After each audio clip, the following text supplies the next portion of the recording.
London, May 1536. The air is thick with tension.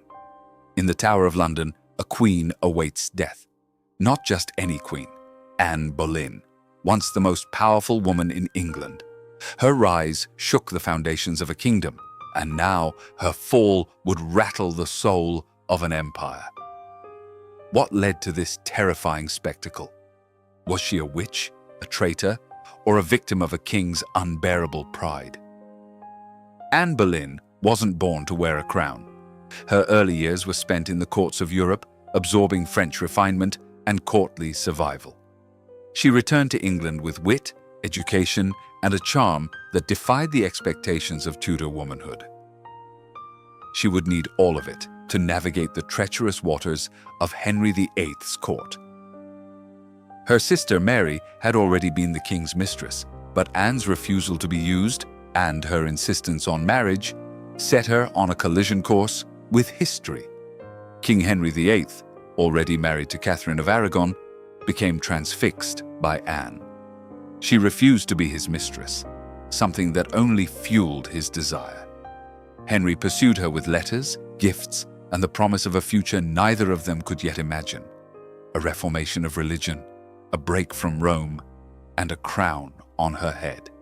His passion turned into a political crusade. Anne was not just a lover. She became the symbol of change in an empire that resisted it. In 1533, Anne was crowned Queen of England. But no triumph comes without a shadow. Her marriage to Henry was considered scandalous. The Pope had not granted a proper annulment from Catherine. England was now in religious and political turmoil, and Anne stood at its epicenter. Her enemies multiplied, and her alliance with Thomas Cromwell, Henry's minister, became both her weapon and her weakness. Anne's greatest hope was to deliver a male heir. But in 1533, she gave birth to a daughter, Elizabeth. Though she would later become one of England's greatest monarchs, at the time, it was seen as a disappointment. Anne had risked everything to become queen, and now her position was more fragile than ever. Henry's frustration simmered. Court whispers grew louder. The Tudor court was a snake pit of ambition. Anne had allies, but even more adversaries. Rumors spread like wildfire, whispers of flirtation, arrogance, and cruelty. Anne was witty, outspoken, and proud. Traits admired in a king, feared in a queen. Enemies plotted quietly, watching Henry's attention drift toward another woman, Jane Seymour. Anne's sharp political mind couldn't stop the tide of jealousy and betrayal forming around her. By early 1536, Anne had miscarried a male child. Henry, now bitter and cold, saw her as a failure. The court shifted its loyalty. Thomas Cromwell, once Anne's ally, began building a case against her. Charges of adultery, incest, and treason were whispered in corridors and scribbled in secret notes. Cromwell feared Anne's influence and knew her downfall would please the king. On May 2nd, Anne was arrested and taken to the Tower. She was shocked but held her composure. She swore her innocence. Still, she was accused of having affairs with 5 men, including her own brother, George Boleyn. The charges were flimsy, but politically convenient. Henry didn't visit her. The silence was damning. Her trial was a performance, an illusion of justice. Anne defended herself with dignity, intelligence, and passion, but the outcome had already been decided. Found guilty, she was sentenced to death. The courtroom echoed with silence as a queen's fate was sealed by the men who once praised her. Foreign diplomats reported disbelief at the speed and cruelty of the verdict. Henry, perhaps out of guilt or pride, summoned a French executioner known for his skill with the sword. It was meant to be a merciful death, but it also added drama, spectacle, and finality. The Tower was readied. Anne was left to pray, reflect, and write her final words. The executioner arrived early, hidden from view, sharpening his blade in silence. The night before her execution, Anne was calm.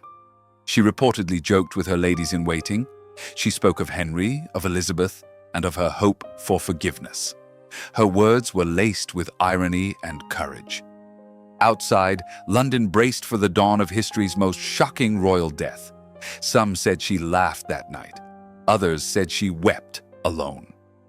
On May 19th, 1536, Anne Boleyn stepped onto the scaffold. Dressed in a grey gown and a crimson robe, she addressed the crowd. "I die a good Christian woman and a faithful servant to the king." She asked not for justice, but for mercy and prayer. Then she knelt. Witnesses described her grace and composure as astonishing. The executioner concealed his sword behind his back. Anne's eyes were blindfolded. He called for his assistant to distract her, then struck a swift blow. The sword fell. The crowd gasped. Blood stained the scaffold. The queen was dead. In that instant, England lost a queen and gained a martyr. Anne's body and head were placed in an arrow chest and buried in an unmarked grave in the chapel of St. Peter ad Vincula. No ceremony, no memorial. Jane Seymour would marry Henry 11 days later. History had turned a page, but not without a bloodstain. Anne's daughter Elizabeth was declared illegitimate, yet her mother's strength lived on in her.